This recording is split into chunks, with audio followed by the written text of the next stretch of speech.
কোথায় আমি ছাত্রলীগকে যথেষ্ট বলেছি? আমি চ্যালেঞ্জ করছি, আমি এই কথা বলি। ব্রিটিশ এমপি হিসেবে ভদ্রতা ভব্যতার পরিচয় দিচ্ছেন তিনি, কিন্তু বাংলাদেশের সাবেক এমপি মন্ত্রী হিসেবে বা প্রধানমন্ত্রী হিসেবে সেখানে ভদ্রতা ভব্যতার প্রয়োজন নাই। তখন জঙ্গি, সুদখোর বা মানে তখন যা খুশি খুনি এগুলো বলে ফেলা যায়, তখন আসলে ভদ্রতা ভব্যতার সমস্যা হয় না। আপনি তো এখন বায়াসড। জনাব ওবায়দুল কাদের, আপনাকে স্বাগত জানাচ্ছি পালস অফ পলিটিক্স এর আমার আজকের আয়োজনে। আপনি গুরুত্বপূর্ণ ব্যক্তিত্ব, আপনার কাছে অনেকগুলো বিষয় জানতে পারবো আশা করি, আপনাদের পরিকল্পনা পরিণতি এই সম্পর্কে। শুরু করি বর্তমান একটা খবর দিয়ে, সেটার একটা ডেভেলপমেন্ট আপনার কাছ থেকে শুনে, যে আমরা যেটা জানছি লন্ডনে বর্তমান বাংলাদেশের প্রধান উপদেষ্টা ডক্টর ইউনূসের সাথে বিএনপির ভারপ্রাপ্ত চেয়ারপারসন তারেক রহমানের সাক্ষাৎ হতে যাচ্ছে।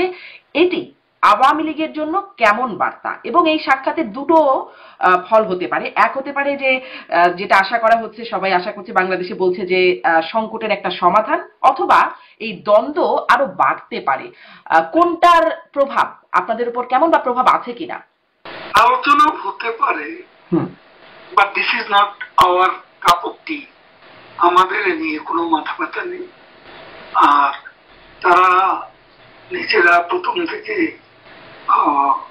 বিএনপি তাদের সাথে একটা এই অন্তর্বর্তী সরকার প্রফেসর ইউনূসের সাথে একটা সম্পর্ক রেখেই চলছেন। তাদের মধ্যে কিছু কিছু ভিন্ন মত এবং মতভেদের খবরও সবাই পাচ্ছেন। তো এটা তাদের একটা নিজেদের মধ্যে সদ্ভাব ফিরিয়ে আনার একটা প্রয়াস হয়তো হতে পারে, নাকি ব্যর্থ প্রয়াস তাও জানি না। আলোচনা হওয়ার আগে আলোচনার বিষয়ে তো কোনো মন্তব্য করা যায় না। আচ্ছা, মানে এটির কোনো প্রভাব আপনাদের দলের উপরে বা আপনাদের তৎপরতার উপরে নেই? আমাদের উপর বাংলাদেশে আমি যেটা বলবো, এই আলোচনাটার ফলাফল কি দাঁড়ায় সেটা আমরা ক্লোজলি অবজার্ভ করছি। আচ্ছা আচ্ছা, জনাব ওবায়দুল কাদের, আপনার একটা বক্তব্য, মানে তারেক রহমানের সাথে বৈঠক হবে এই প্রসঙ্গে মনে হলো যে আপনি আগে খুব ব্যবহার করতেন একটা শব্দগুচ্ছ, খেলা হবে, এবং 7ই জানুয়ারি নির্বাচনের পর আপনি বলেছিলেন যে ফাইনাল খেলা শেষ, বিএনপির আর কোনো ভবিষ্যৎ নেই, এবং তারপর আসলে বলেছিলেন যে তারেক রহমান ভুয়া, বিএনপির কর্মসূচি ভুয়া, বিএনপি ভুয়া, এরকম। এখন যখন তারেক রহমানকে ভবিষ্যৎ প্রধানমন্ত্রী হিসেবে গণ্য করা হচ্ছে, তখন কি মনে হয়, মানে আপনার সেই বক্তব্য বা সেই শব্দগুচ্ছগুলোর জন্য কি আপনি কোনোভাবে বিব্রত বোধ করেন? কেন বিব্রত বোধ করব? It's a political humour.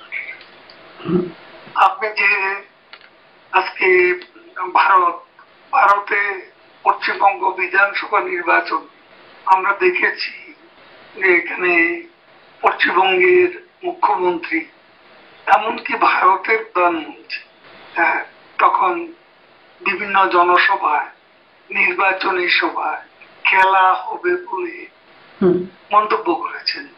এটা নিয়ে তো কেউ খারাপ কিছু দেখেন না। It's a political humour. Political humour হতেও পারে, এবং চিরজীবন একই অবস্থানে আমরা থাকবো এমনও তো ঠিক নয়। তখন একটা পরিবেশ, একটা অবস্থা, একটা বাতাবরণে স্লোগানটা মানুষ পছন্দ করেছে।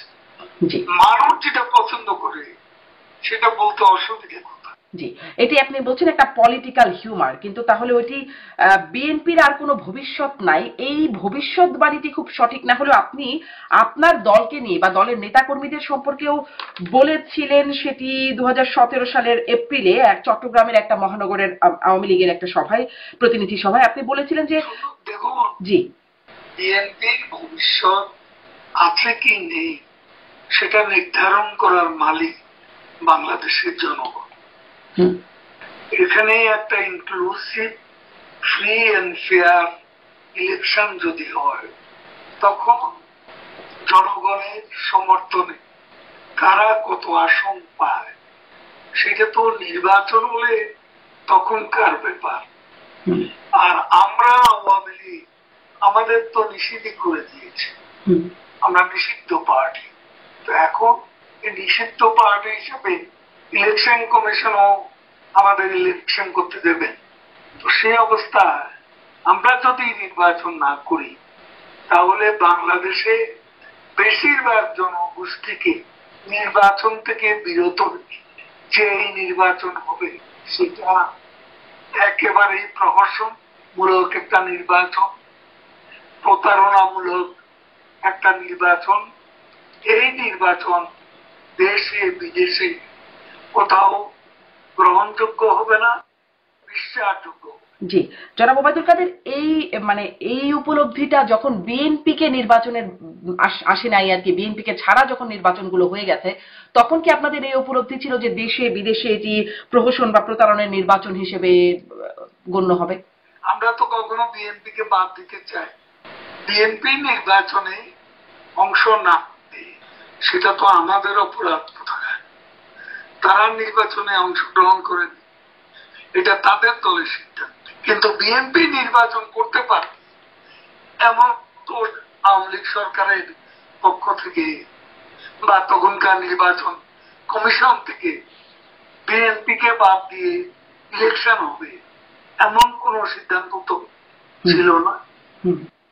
কিন্তু বিএনপি তো নির্বাচনের প্রতি আস্থা ছিল না, মানে নির্বাচনগুলো যেরকম হচ্ছিল তাতে তো আসলে আস্থা রাখবার মতো একটা পরিস্থিতি বিরোধী দলগুলোর ছিল না।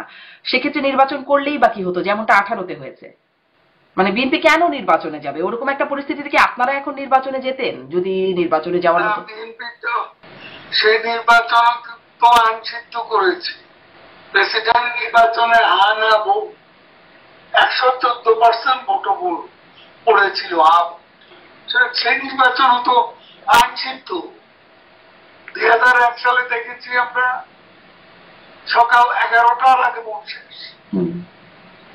গুন্ডা দিয়ে মাস্তান ব্যবহার করে এবং সরকারি নানা কলা কৌশল ব্যবহার করে নির্বাচন শেষ করে দেওয়া হয়েছে।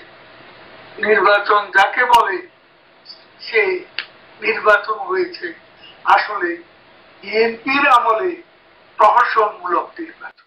আর আপনাদের আমলে যেগুলো হয়েছে সেগুলো 14, 18, 24 মাগুরার যে নির্বাচন, জি, সেই নির্বাচনকে কি কেউ একটা ভালো নির্বাচন বলতে পেরেছে? একদমই না। বিএনপি আমলে 15ই ফেব্রুয়ারিতে যে প্রহসনের নির্বাচন এদেশের ইতিহাসে সবচেয়ে কলঙ্কজনক নির্বাচন হয়েছে, তো সেটা কি কোনো সঠিক নির্বাচন? বিএনপি এখানে এসব কথা বলে তো লাভ নেই। আজ আয়নায় নিজেদের চেহারাটা তারা দেখলে ভালো করে।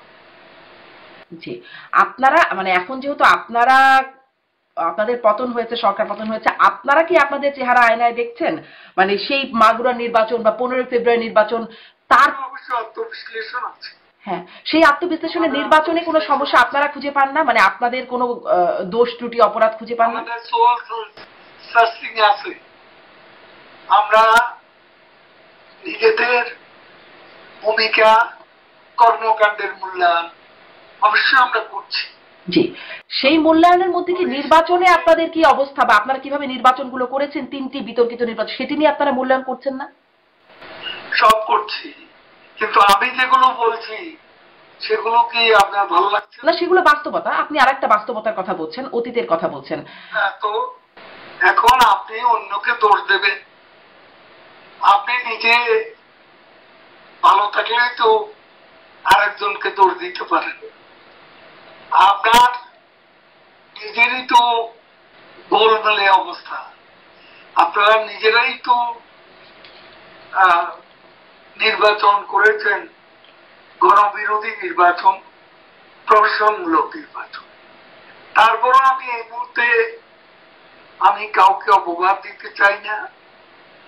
আমাদের গণতন্ত্রের পথে অগ্রযাত্রায় আমরা মিনিমাম পয়েন্টে ম্যাক্সিমাম ঐক্যবদ্ধ থাকবো এমন একটা মানসিকতা আমাদের সকলেরই থাকা উচিত। জি, আজকে মুক্তিযুদ্ধের সপক্ষে যারা আছে, স্বাধীনতার আদর্শে যারা বিশ্বাস করে, তাদের সাথে আমাদের অনেক বিষয়ে আদর্শগত বিরোধ থাকতে পারে, কিন্তু কিছু কিছু বিষয়ে কমন পয়েন্ট আছে যেগুলো ম্যাক্সিমাম ইউনিটি করার পথে সহায়ক হতে পারে, সেগুলো আমরা সাপোর্ট করি।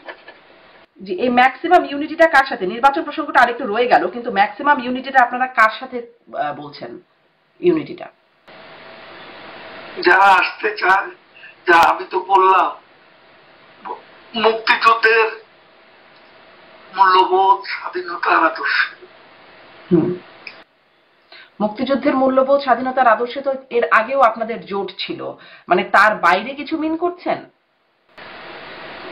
যারা বাইরে আছেন অথবা যারা এখন নতুন বাস্তবতায় হিসেব নিকেশে তারা যদি মূল্যায়নটা যথাযথভাবে করে, তাহলে এটা তো ভিন্ন কথা। আমি আসলে স্পষ্ট হতে পারছি না, তারা মানে কারা? আপনি কি বিএনপি কে মিন করছেন? আমি এমন ধরনের কথা বলবো না। মানে আপনি বিএনপিকে নিয়ে আপনি এত ব্যস্ত কেন? বিএনপি সামনে ক্ষমতায় যাবে বলে সবাই ধারণা করছে বাংলাদেশে এখন। আমি বলছি আমাকে ইলেকশন করতে, আমার ইলেকশন, তারা আগামী পার্লামেন্ট এমন ভাবে সাজাতে চায় যেখানে মুক্তিযুদ্ধের সপক্ষে কেউ ওই পার্লামেন্টে থাকবে না, ঠিক সেভাবে তারা একটা নির্বাচন করতে চাইছে। ইউনূস প্রেসিডেন্টের একটা গ্রহণযোগ্য, তার কাছে সুবিধাজনক, গ্রহণযোগ্য কিছু ক্ষমতা নিয়ে আজকে সংস্কারের উদ্দেশ্যটা আমরা বুঝি। তিনি আবার প্রেসিডেন্ট হতে চান, সেটা ওনার লক্ষ্য। আবার লোকে বলছে যে প্রেসিডেন্ট, প্রধানমন্ত্রী এই দুটি বিষয়ে সমঝোতার কোন বিষয় হয়তো আছে, সেজন্যই লন্ডনের এই বৈঠকটি হতে যাচ্ছে। জি জি, মানে সেই সমঝোতার জন্য লন্ডনে বৈঠকটি হতে যাচ্ছে। জি, এতটুকু তো নিশ্চয়ই ক্লিয়ার। কিন্তু নির্বাচন নিয়ে যে তিনটি বিতর্কিত নির্বাচন, আপনি বলছিলেন অতীতের নির্বাচন গেলে সেই প্রশ্নগুলোর কথা আপনি বলছিলেন, বিতর্কগুলোর কথা বলছিলেন, কিন্তু তিনটি যে নির্বাচন আপনাদের সময় হলো, সেই নির্বাচনের দায় কি আপনারা নেন? সেই নির্বাচন বিতর্কিত, সেই নির্বাচনও দেশে বিদেশে বিতর্কিত। কোন নির্বাচন? 14, 18, 24। 14, 18 এবং 24। 2014, 2018, 2024। 2008-এর নির্বাচন মোটা দাগে গ্রহণযোগ্য নয় কি? জি, মোটা দাগে, যদিও সেটি নিয়ে অনেকে প্রশ্ন তোলেন, কিন্তু মোটা দাগে একটা গ্রহণযোগ্যতা, এমনকি বিএনপির লোকেরাও বলেছেন তখন। তাহলে এই নির্বাচনটা তো আমরা গ্রহণযোগ্য করেছি। এটা তত্ত্বাবধায়ক সরকারের সময় হয়েছিল। 14-18 আপনার কি মনে আছে? প্রধানমন্ত্রী গণভবনে বেগম জিয়াকে আমন্ত্রণ করেছিল। জি। তিনি কি এসেছিলেন? না। উল্টো গালিগালাজ করেছে, অকথ্য ভাষা। বেগম জিয়ার ছেলে মারা গেছে, সে কোকর মৃত্যুর পর প্রধানমন্ত্রী তার বাসায় খবর দিয়ে গুলশানে গিয়েছে। বাইরের দরজা বন্ধ, ভেতরের দরজা বন্ধ, তাকে ঢুকতে দেওয়া হয়। কিন্তু তাই বলে গ্রহণযোগ্য নির্বাচনের অধিকার থেকে, মানে কোন রাজনীতি? আপনি সেটা বলতেই পারেন জনাব ওবায়দুল কাদের। ঘরের দরজা জি বন্ধ না হতো, সংলাপের দুয়ারও এদেশে এভাবে বন্ধ হওয়ার কথা ছিল। ঘরের দরজা বন্ধ করে বিএনপি সংলাপের দরজা বন্ধ করে।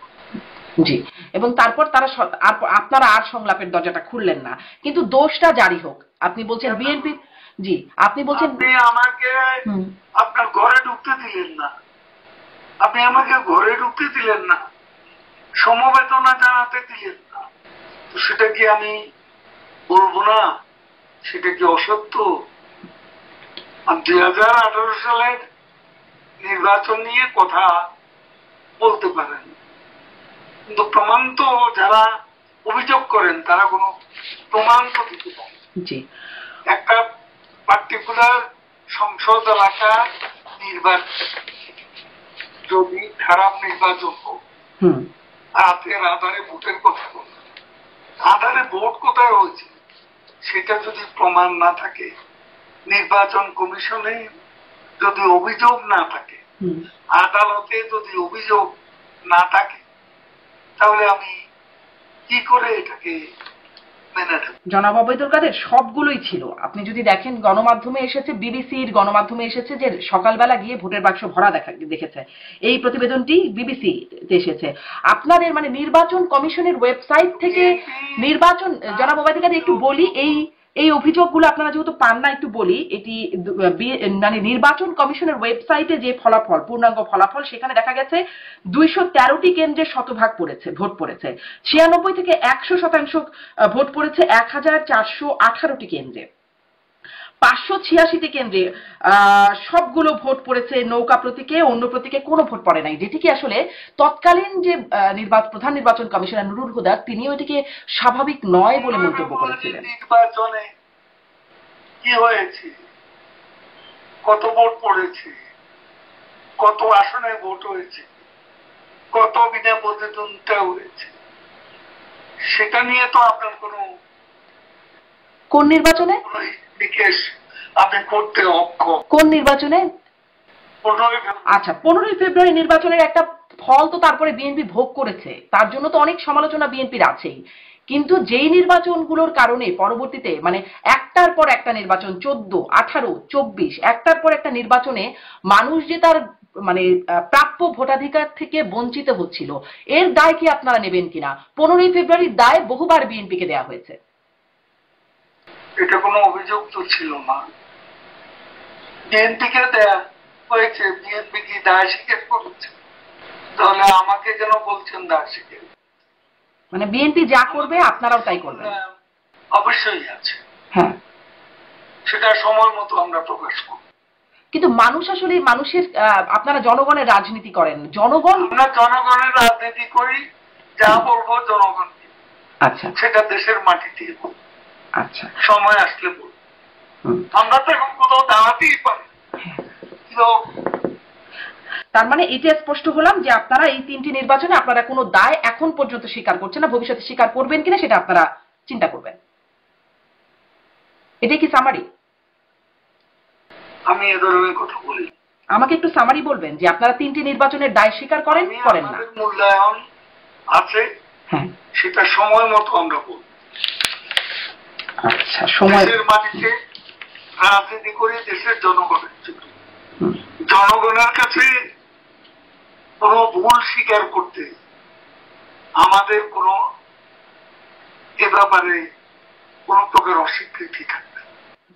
আমাদের এই প্রোগ্রামগুলো দেশের মানুষই দেখছে, আমরা দেশের মানুষের জন্যই আসলে এই সাংবাদিকতাটা। আপনি যদি এখানেও বলেন দেশের মানুষই আসলে শুনবে।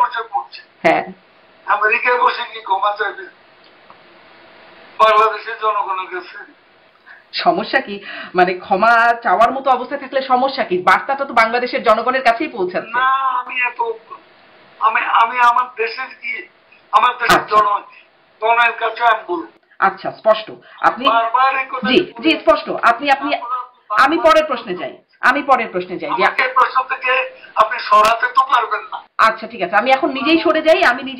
আপনি দেশের জনগণের কাছে গিয়ে যখন ক্ষমা চাইবেন তখন আমরা নিশ্চয়ই দেখবো যে কেন ক্ষমা চাচ্ছেন, কতটা ক্ষমা চাচ্ছেন বা আদৌ চাচ্ছেন কিনা।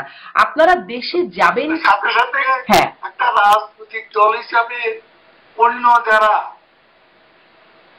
নির্বাচনের নামে প্রহসন করেছে তাদেরকে কি আপনি বলবেন না ক্ষমা চাইতে? বলবেন কি না? জি, মানে তাদেরকে তো আমাকে বলছেন, তাদেরকে কেন বলছেন?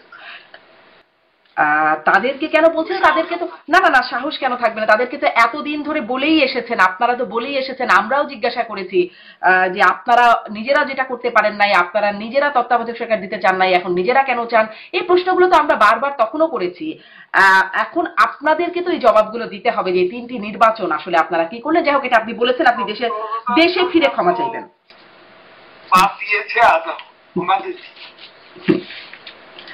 জি, আদালতের যে মানে সর্বোচ্চ আদালত আমরা তো বাদ দিই। এখনো আদালত 21শে আগস্টের মামলার রায় বাতিল হয়ে যাচ্ছে, মানে কারো সবাই ছাড়া পেয়ে যাচ্ছে, এটিএম আজহারুল ইসলাম ছাড়া পেয়ে যাচ্ছেন, আদালতের রায়ে সবকিছু হচ্ছে। অতএব আদালতের জায়গায় থাকুক। আমি আপনার কাছে আসি, আপনারা দেশে ফেরার কথা বলছেন, দেশে ফিরে ক্ষমা চাইবেন। দেশে আপনারা ফিরবেন কিভাবে, কখন, সেই পরিকল্পনাটা কি? যদি জিজ্ঞাসা করি যে সম্প্রতি আব্দুল হামিদ সাবেক রাষ্ট্রপতি, তিনি চিকিৎসার জন্য বাইরে এসে তখন অনেক আলোচনা হলো, 1 মাস পরে তিনি দেশে ফিরে গেলেন। আপনিও যখন সরব হলেন, কথা বলতে শুরু করলেন 9.5 মাস পর, তখন প্রথমেই বলছিলেন যে আপনার শারীরিক অবস্থা, অসুস্থতা, আপনাকে ওষুধ খেতে হয়, এজন্য আপনি ঝুঁকিটা নিতে পারেন নাই, আপনি আত্মগোপনে ছিলেন এবং তারপর দেশ থেকে চলে আসছেন। আব্দুল হামিদ 80 ঊর্ধ্ব একজন ব্যক্তি, তিনি সাহস করে দেশে ফিরতে পারলে আপনারা সেই সাহসটা পাচ্ছেন না কেন?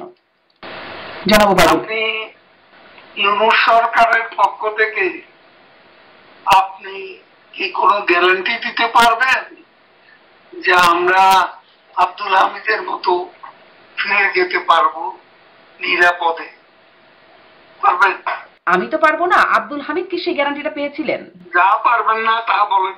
মানে আব্দুল হামিদ কি সেই গ্যারান্টি পেয়েছিলেন? আব্দুল হামিদের সাথে এটা মিলিয়ে গেলাম, এটা আপনিও বুঝেন আমিও বুঝি না। আমি একদম 80 বছরের বেশি, 83-84 বছর ওনার বয়স, উনি খুবই অসুস্থ মানুষ। এখন ওনার সাথে আজকে তোফায়েল আহমদ, আমাদের একসময় ডাক সাইডের নেতা, তিনি আজকে স্মৃতিশক্তিও হারিয়ে ফেলেছেন, একদম বিছানায় শুয়ে আছে। তো এদের সাথে তুলনা করে তোলা ঠিক, মানে এনারা অসুস্থ বলে এনারা সাহস পাচ্ছেন, বেশি অসুস্থ বা বেশি বয়স, আপনারা কম, একটু অপেক্ষাকৃত কম বয়স বা অপেক্ষাকৃত কম অসুস্থ, এই জন্য কম সাহস, এটা কি কোনো কারণ? আপনি গ্যারান্টি দেন আমার দেশে গিয়ে আমি নিরাপদ থাকবো? আমার অ্যাক্টিভিটিস নিষিদ্ধ করে দিয়েছে, প্রতিদিন আমার দলের লোকদের পিটাচ্ছি, আমার ছেলে মেয়েদের স্কুলে যেতে দিচ্ছে, আমার ছেলে মেয়েদের পরীক্ষা দিতে দিচ্ছে না। কি যে অত্যাচার, কি যে নিপীড়ন! আওয়ামী লীগ করে আইনজীবীরা আদালতে যেতে পারছে না, কথা বলতে পারছে না, এগুলো কি আপনি জানান না? জি, আওয়ামী লীগের উপর নির্যাতন হয়েছে, সেটা আমরা দেখেছি, কিন্তু এই গ্যারান্টিটা আপনারা কে দেবে আপনাদেরকে? হচ্ছে জি, এই ইটস এ কন্টিনিউয়াস এজেন্ডা। কিন্তু আপনি যে গ্যারান্টির কথা বলছেন, এই গ্যারান্টিটা আপনাকে কে দেবে? মানে যদি গ্যারান্টি না পান আপনারা কখনোই ফিরবেন না, বা গ্যারান্টি আদায়ে আপনারা কি করছেন? আমরা সেটা করে নেব। কিভাবে করে নেবেন? মানে যদি খোলা না থাকে আমরা পথ করে নেব, কারণ আমরা রাজনীতি করি। সেই পথটা কিভাবে করে নেবেন? আপনি একটা ইন্টারভিউতে ব্যাপার আপনাকে, আচ্ছা, আপনারা কৌশলও বলবেন না, আপনি বলছিলেন। আচ্ছা ঠিক আছে, আপনাদের আরেকটা কৌশল নিয়ে, বাংলাদেশের রাজনীতি দুয়ার যখন অবরুদ্ধ, তখন তো আমাকে কৌশল করতেই হবে। আমার এত নেতা কর্মী জেলে, আজকে লক্ষ লক্ষ কর্মী বাড়িঘর ছেড়ে পথে পথে করছে। তারপর আমরা যারা অনেকে দেশের বাইরে, আমরা কি আমাদের স্বদেশে প্রত্যাবর্তন করব না? সেটা নাকি বাংলাদেশের? এখন আপনি ভোট করেন, কত পার্সেন্ট লোক শেখ হাসিনার পক্ষে? আমি তো মনে করি বেশিরভাগ মানুষ। সেই সুযোগটা তো পাবলিক পাবে না, সেই ভোট তো হবে না। যে ভোটে আপনি আমাদেরকে, যে ভোটের জন্য দোষী সাব্যস্ত করেন, বাংলাদেশে তো একটা নোংরা ভোটাভুটি হতে যাচ্ছে, আর এটা কোনো ঠিকও নেই। ইউনূস সকালে এক কথা বলে, বিকেলে আর কথা বলে সমস্ত ব্যর্থতার জন্য দায়ী করে ভারত আর শেখ হাসিনাকে।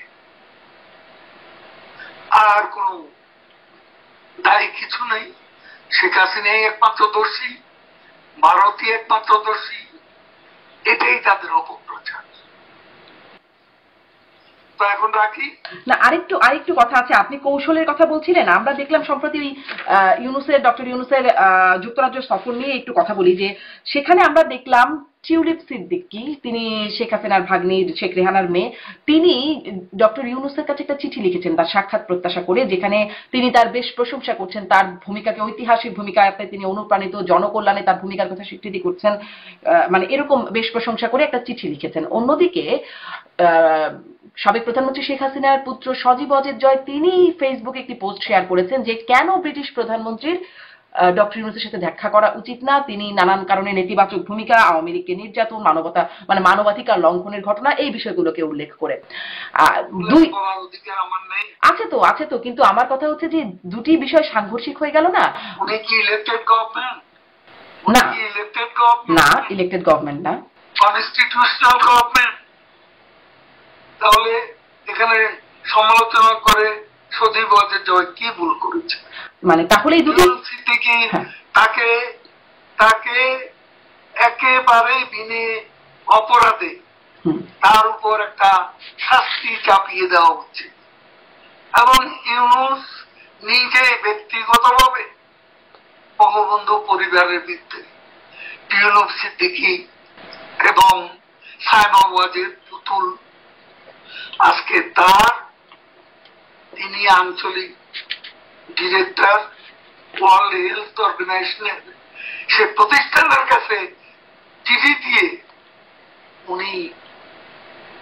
উনি নাকি একজন নোবেল লরিয়েট, শান্তির নোবেল লরিয়েট, অশান্তির কারিগর।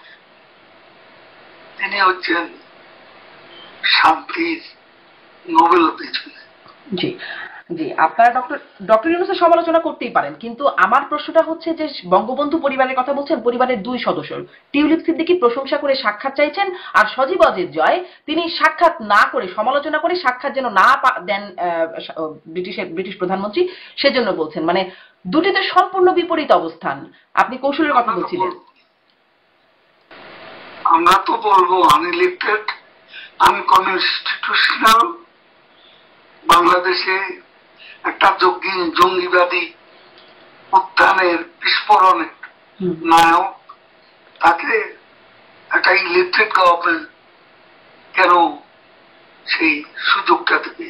তাহলে টিউলিপ সিদ্দিকী এমপি হিসেবে তারা কি সবাইকে দেন এই সুযোগ? ব্রিটিশ এমপি হিসেবে টিউলিপ সিদ্দিক যা করছেন সেটি কি তিনি শুধুমাত্র নিজের স্বার্থে এরকমটা করছেন? এটি কেন করছেন যদি আপনার এই অবস্থান সঠিক হয়? তো সেটার জন্য তো সে পার্সোনালি কথা বলতে চাইছে। তার অপরাধ কোথায় সেটা তো তার পার্লামেন্ট তদন্ত করে পায়নি।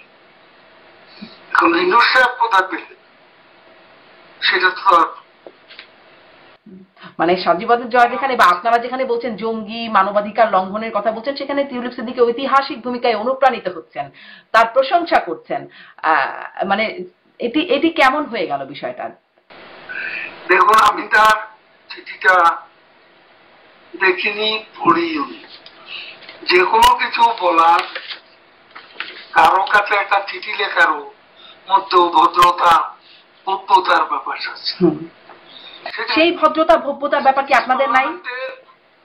ব্রিটিশ পার্লামেন্টের একজন সদস্য, সেই হিসাবে তার নিজের একটা এখানে নিজের একটা ভদ্রতা, ভব্যতার প্রশ্ন আছে, অপরের প্রতি সম্মান বোধের বিষয় আছে, সেটা এক কথা। আর এখানে তাকে নিরপরাধ ব্যক্তিকে অপরাধী সাব্যস্ত করা হলো কেন? কেন তিনি পার্সোনালি এত ইন্টারেস্টেড হতেন টিউলিপ সিদ্দিকী, যে বারবার ওখানে জনগণের বিপুল ভোটে নির্বাচিত? সেটাও কি আপনি আওয়ামী লীগের না না না, একদমই না, একদমই না। তিনি নির্বাচিত হয়েই পার্লামেন্টে গেছেন বা মন্ত্রীও হয়েছেন তিনি। মানে ব্রিটিশ এমপি হিসেবে ভদ্রতা ভব্যতার পরিচয় দিচ্ছেন তিনি, কিন্তু বাংলাদেশের সাবেক এমপি মন্ত্রী হিসেবে বা প্রধানমন্ত্রী হিসেবে সেখানে ভদ্রতা ভব্যতার প্রয়োজন নাই। তখন জঙ্গি, সুদখোর বা মানে তখন যা খুশি খুনি এগুলো বলে ফেলা যায়। তখন আসলে ভদ্রতা ভব্যতার সমস্যা হয় না। আপনি তো এখন বায়াস্ট। মানে আপনার দুইটি বক্তব্যকে আমি একটু মিলিয়ে বলার চেষ্টা করছি যে টিউলিপ সিদ্দিকীটা যদি ভদ্রতা ভব্যতা হয়। আমি এই জন্য আপনাকে দিতে চাই, আপনি তো প্রথম থেকে বায়াস্ট, প্রথম থেকে অ্যাটাক শুরু করছেন। আপনি একজন সাংবাদিক জনাব ওবায়দুল কাদের, আপনিও সাংবাদিকতা করেছেন, আমার কাজে একটু কঠিন প্রশ্ন করা। সাংবাদিকতা কি এভাবে করে? সাংবাদিকতারও একটা নর্মস আছে, একটা নর্মস আছে। ভদ্রভাবে অনেক কঠিন কথা বলা যায়।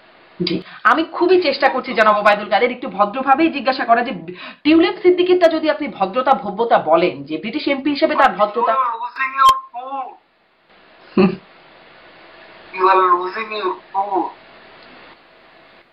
জনাব ওবায়দুল কাদের প্রশ্ন, আচ্ছা আমার প্রশ্নটা আপনার পছন্দ হয় নাই, আমি দুঃখিত। প্রশ্ন পছন্দ না হবার জন্য আপনার কাছে একটু, আপনি যেহেতু দলের সবচেয়ে মানে সেকেন্ড ম্যান, অন্যতম গুরুত্বপূর্ণ ব্যক্তি, একদম শীর্ষ ব্যক্তির পরে আপনি একটু যদিও বলছিলেন যে আপনি দেশে ফিরেই বলবেন, আপনাদের আত্মসমালোচনা আছে, নিজেদের মধ্যে মূল্যায়ন আছে, আপনাদের এই অবস্থার পেছনে 5ই আগস্টের পেছনে আপনার ভূমিকাকেও একটা দায়ী করা হয়। অনেকে আপনাকে নিয়ে অনেক সমালোচনা করেন আপনার দলের ভেতরেই, যে সেই সময় ছাত্রলীগ আন্দোলন দমনে যথেষ্ট, এই ধরনের বক্তব্য দিয়ে আপনি আরো। এ ধরনের বক্তব্য আমি দেইনি। আপনি যদি প্রমাণ করতে পারেন তাহলে আমি যে কোনো শাস্তি। আপনি বলেন নাই জনাব ওবায়দুল কাদের যে আত্মস্বীকৃত রাজাকারদের। আমার সে উচ্চারণটা তা ছিল না। কি ছিল? সাংবাদিকদের অংশ। হ্যাঁ, আপনি নেন বাংলাদেশের সেদিনের যে নিউজ পেপার, সেদিনে যে আপনি টেলিভিশনে আমার তো কথাগুলো আছে, সে কথাগুলো নেই। কোথায় আমি ছাত্রলীগকে যথেষ্ট বলেছি? আমি চ্যালেঞ্জ করছি, আমি এই কথা বলি। মানে সবগুলো গণমাধ্যমেই দেখছি মিথ্যা অপবাদ একজন মানুষকে। আচ্ছা, আপনি কি বলেছিলেন আমাকে আরেকবার একটু রিকল করিয়ে দেবেন, আরেকবার একটু বলবেন, কারণ সবগুলো গণমাধ্যমে এই খবর কনফার্ম করছে যে আত্মস্বীকৃত রাজাকারদের বিরুদ্ধে মানে ছাত্রলীগই যথেষ্ট। আপনি বললে আমি কোট করব। নো, আমি এই কথা বলিনি। আপনি আসলে তাহলে কি বলেছিলেন? আমি যা বলছি আপনি ওই ভিডিওটা নিয়ে আসেন, ভিডিওটা নিয়ে আসেন, বাংলাদেশে আছে সেটা। জি, সেখানে ভিডিওতে আমার মানে যত কোথাও ছাত্রলীগ যথেষ্ট ওই কথা বলা। জি, মানে আপনি কি বলেছেন সেটা কি আপনি এখন বলবেন? আমি আপনার কাছে চ্যালেঞ্জ করছি। হ্যাঁ, এটা একদম অসত্য, ফ্যাব্রিকেটেড, মোটিভেটেড। আচ্ছা, আমি মানে আপনাকে কোট করতে পারি, যেখানে বলা হচ্ছে যে কোটা বিরোধী ছাত্র আন্দোলনে কতিপয় নেতারা যেসব বক্তব্য রেখেছে তার জবাব দেওয়ার জন্য আত্মস্বীকৃত রাজাকার যারা নিজেদের অধ্যুত্বপূর্ণ মানসিকতার প্রকাশ ঘটিয়েছে তার জবাব দেওয়ার জন্য ছাত্রলীগই যথেষ্ট, আনকোট। নো, এই কথা আমি বলি। আচ্ছা, ঠিক আছে, তাহলে জনগণ নিশ্চয়ই বাংলাদেশ থেকে আমি তো চ্যালেঞ্জ করছি যেসব সাংবাদিকের এই বক্তব্য সেদিন দাঁড় করিয়েছে, সাংবাদিকদের অনেকেই তো তখন ওই যে তখনকার যে বিস্ফোরণ, জঙ্গিবাদী বিস্ফোরণ, তার সমর্থক ছিল, অ্যাক্টিভিস্টও ছিল। জি, থ্যাংক ইউ। জি, আপনি আরেকটু যদি সময় দেন, আর 2-3 মিনিট আপনার কাছ থেকে একটু জিজ্ঞাসা করছিলাম যে আপনাদের এই অবস্থার পেছনে আপনারা কি কি কারণ চিহ্নিত করেছেন, সেটা কি একটু জনগণকে বা আমাদেরকে বলবেন? সেটা আপনাকে কেন বলবো? কাকে বলবেন? আমি যখন বলবো দেশের জনগণকে, তখন আপনি প্রেসের লোক থাকবেন। জি, আপনিও সেখানে থাকার অনুভূতি পাবেন। জি, কিন্তু এই যে মানে এখন যে আপনারা উপলব্ধিটা করছেন, আপনি কি কোনো সময় আগে এই উপলব্ধিটা করতে পেরেছিলেন? কারণ আপনার মুখ থেকে আমরা শুনেছিলাম, সেই যে বলছিলাম, শুরু করছিলাম যে 2017 সালের এপ্রিলে একটা চট্টগ্রামের একটা সভায় আপনি বলেছিলেন, আওয়ামী লীগ ক্ষমতায় না থাকলে টাকা পয়সা নিয়ে পালাতে হবে তা কি ভাবেন না? দল যদি ক্ষমতায় না থাকে, এখন যে টাকা পয়সা রোজগার করছেন, তখন এই টাকা নিয়ে পালিয়ে বেড়াতে হবে। তখন তাহলে এটা আমার এ ধরনের কথা বলার অর্থ। জি জি, এটা আমি কর্মী সবাই বলেছি, জি চট্টগ্রাম জি, কর্মীদেরকে বলেছি। সেটা তো আমি তাদেরকে সাবধান করব। মানে আপনি কি প্রধানমন্ত্রী তার বক্তব্যে অনেকবার সাবধান মানে উচ্চারণ করছে। জি, আপনি কি তখনই উপলব্ধি করেছিলেন যে এরকম একটা পরিণতি হতে পারে, এজন্যই সাবধানতা বাণী? যাতে না হয় সেটা আমি সতর্ক করে দিয়েছি। তারপরেও ঠেকানো গেল না কেন? মানে সেই টাকা পয়সা নিয়ে পালাতেই হলো কেন নেতা কর্মীদের? টাকা পয়সা নিয়ে কে পালিয়েছে? মানে এই যে যে অবস্থায় আছে আওয়ামী লীগের নেতা কর্মীরা, ওই দু চারজন বড় লোকের কথা পান, তারা তারা তাদের ওইতে আগেই বড়। আমরা আমাদের পার্টি করে যে নেতা কর্মীরা দল করেছে, তারা ওই লুটপাট করে এখানে আসে। কিন্তু আপনার বিরুদ্ধে, আপনার এবং আপনাদের মতো সিনিয়র কেন্দ্রীয় নেতাদের বিরুদ্ধে লুটপাটের যে অভিযোগ, যে একটা অভিযোগ একদম আপনাদের নেতারাই আমার এই অনুষ্ঠানে এসেই বলেছেন, মনোনয়ন বাণিজ্য। আপনারা মনোনয়ন দেওয়ার সময় বিপুল বড় অঙ্কের টাকা নেবার অভিযোগটা কার বিরুদ্ধে ছিল? যারা কমিটিতে ছিলেন, মনোনয়ন কমিটিতে, আপনিও ছিলেন। আপনি প্রমাণ করেন। মানে আমি কি করে প্রমাণ করব? আমি তো আসলে অনুসন্ধানী সাংবাদিকতাটাও করি না। আপনাদের নেতা কর্মীরাই এটা অভিযোগটা করছেন। অপবাদ দেবে, যে অপবাদ দিয়েছে তারা তো বলেনি মেট্রো রেলের জন্য কি কষ্ট আমি করেছি। করেছেন শেখ হাসিনা, কিন্তু আমি তো দায়িত্বে ছিলাম। পদ্মা সেতুর জন্য কি কষ্ট করেছি, 4000 সেতু নির্মাণের জন্য কি কষ্ট করেছি। বাংলাদেশে এত 4 লেন 6 লেন 8 লেনের রাস্তা, সেই সমতল থেকে পাহাড় পর্যন্ত, তারপরে লিমিটেড এক্সপ্রেসওয়ে, এগুলো তো কেউ কোনোদিন বলে না। না, এগুলো তো আপনারা অনেক বলেছেন। কথা তো বলে না। না, এগুলো তো 15 বছর ধরে বলেছেন, এগুলো তো শুনেছে মানুষ, সবাই জানে এই বিষয়গুলো, শুনেছে। যেই প্রশ্নগুলো, আমার গুণের কথা বলবেন, আর আমি যখন থাকবো না তখন আমার বিরুদ্ধে মিথ্যা অভিযোগ সাজাবেন, প্রমাণ করুক। জনাব ওবায়দুল কাদের, এই অভিযোগটা আসলে আপনার দলের নেতা কর্মীরা করছে। যারা করেছে এটা প্রমাণ করতে বলবেন। জি, মানে এই অভিযোগটা আপনার দলের নেতা কর্মীদের, তাহলে এই অভিযোগটা আপনি মানে নেতা কর্মীদের উদ্দেশ্যে কি বলবেন যারা এই অভিযোগ করে? কোন নেতা কর্মী এই অভিযোগ করে? অভিযোগটা আমার এই অনুষ্ঠানে রাশেক রহমান, আওয়ামী লীগ নেতা রাশেক রহমান, যিনি 24-এ মনোনয়নও পেয়েছিলেন রংপুর থেকে, তিনি এই অভিযোগটি করেছেন। একদম মনোনয়ন কমিটিতে যারা আছেন, রাশেক রহমান, কোষাধ্যক্ষ, মানে আওয়ামী লীগের কোষাধ্যক্ষ আশিকুর রহমানের। আমার কথা শুনবেন? জি অবশ্যই। তিনি এত জনপ্রিয় নেতা, মনোনয়ন দেওয়া হয়েছে ইলেকশনে স্বতন্ত্র প্রার্থীর কাছে, এটাই ওনার মনে কষ্ট, আর কিছু না। জি, কারণ উনি মনে করেছেন আমি ওনাকে হারিয়েছি। আমি কেন? তার বাবা আমরা একসঙ্গে আছি। আমি বরং আগ্রহ কিছু তরুণকে মনোনয়ন দেওয়ার পক্ষপাতী ছিল, এর মধ্যে সেও ছিল। এখন সেই ইলেকশনে তাকে কি আমি জোর করে যেতাবো? জি, আপনি বলছেন যে তিনি জেতেননি বলেই তিনি অভিযোগটি করছেন, কিন্তু সেটি তো শুধু তার অভিযোগ না। এখন সরকারের পক্ষে লোককে বলে, আওয়ামী লীগের বিরুদ্ধে বলে কিছু পেতে চেষ্টা করছেন কিনা জানি না। আমাদের তো 2-1 জনের মধ্যে জামিন টামিন নিয়ে ফেলছে। তো কাজে এরকম হঠাৎ করে ভালো লাগে না। ওই যে হঠাৎ করে বদলানো, পোশাক বদলানো, কত নেতা দেখলাম দেশে। জি, আপনি কি বলবেন তাহলে সরকারের সাথে, মানে যারা হঠাৎ জামিনও পাচ্ছেন বলছিলেন, সরকারের কোথাও থেকে কারো সাথে মানে অনেক নেতাদেরই ডিল হচ্ছে কি কোনো? যা আমার হয়ে গেছে আর হবে না। তার গ্যারান্টি কি? হবে না এটা আপনি কিভাবে নিশ্চিত করবেন? হ্যাঁ, মানে যা হবার হয়ে গেছে আর হবে না মানে কি? মানে ডিল হচ্ছিল আগে, এখন আর হবে না? ধরুন আমাদের একটা সুবিধা কি, আমাদের নেতা একজন, কর্মীদের মধ্যে নেতাদের মধ্যে প্রতিযোগিতা থাকতে পারে, সেটা সুস্থ প্রতিযোগিতা, এটা কোনো অসুস্থ প্রতিযোগিতা। আমরা শেখ হাসিনার নেতৃত্বে আমরা সবাই কিন্তু জি জি, মানে সেই যোগাযোগটা আপনাদের মধ্যে কতটুকু? আমার সাথে অনেক আপনাদের নেতাদের কথা বলবার সুযোগ হয় এই প্ল্যাটফর্ম থেকেই। একজনের সাথে আরেকজনের যোগাযোগটা আসলে কতটুকু, কি নির্দেশনা সেটি আসলে সবার মধ্যে যাচ্ছে কিনা সেই বিষয়ে মাঝে মাঝে প্রশ্ন জাগে।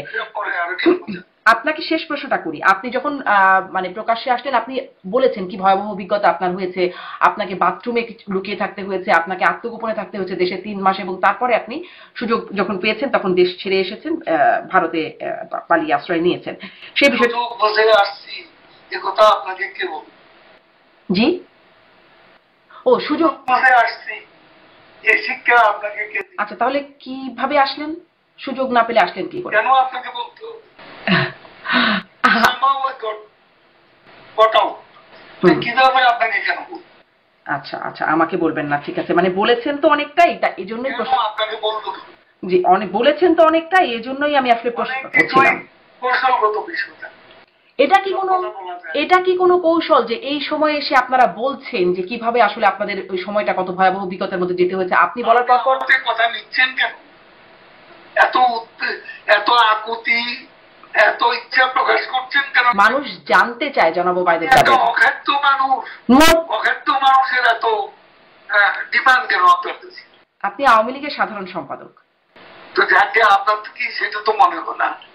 আপনি আগে একটা মোটেই না জনাব ওবায়দুল কাদের আওয়ামী লীগের সাধারণ সম্পাদক। আপনি মানে এমপি মন্ত্রী কি নন?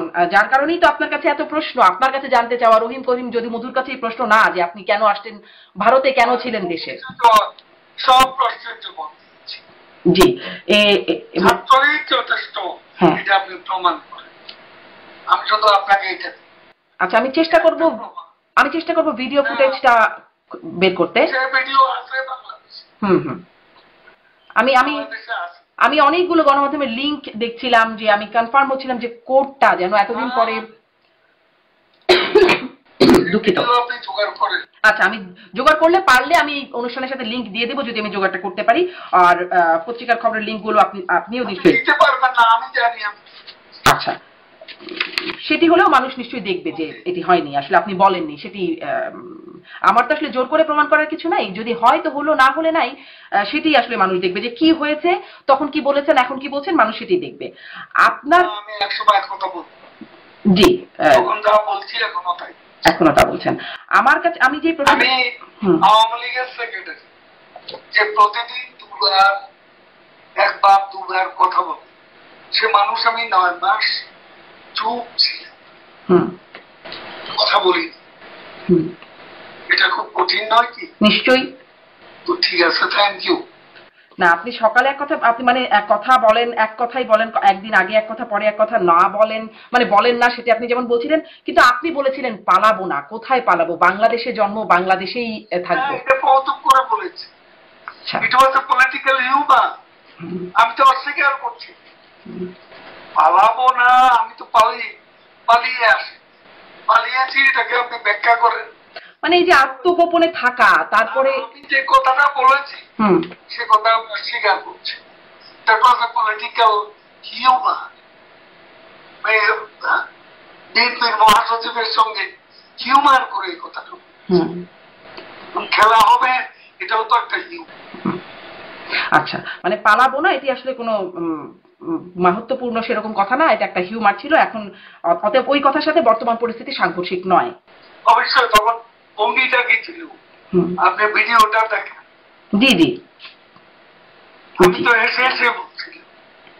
জি, এই যে আপনি মানে আপনারা নেতা, মানে অনেক বড় নেতা, দেশে অনেক বর্ষিয়ান নেতাও বটে, সেখানে আপনাদের কাছ থেকে সবসময় আমরা এভাবে শুনেছি যে আমরা এই দেশে জন্মেছি, এই দেশে মরবো, শেষ রক্তবিন্দু পর্যন্ত পরাজিত শক্তির প্রতিরোধ করব, এরকম সাহসী বক্তব্য আপনাদের কাছ থেকে শুনেছি।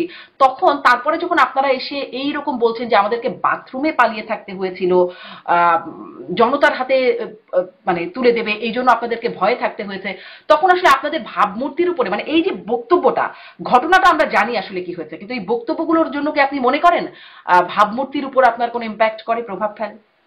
সত্যটাকে কি আমি গোপন রাখবো? জি, যা সত্য তা গোপন করবো। সত্য কি একদিন প্রতিষ্ঠিত হবে না? অনেকে এটা নিয়ে অনেক কথা বলছে, জি, কিন্তু এটাই সত্য, এই সত্য প্রমাণিত।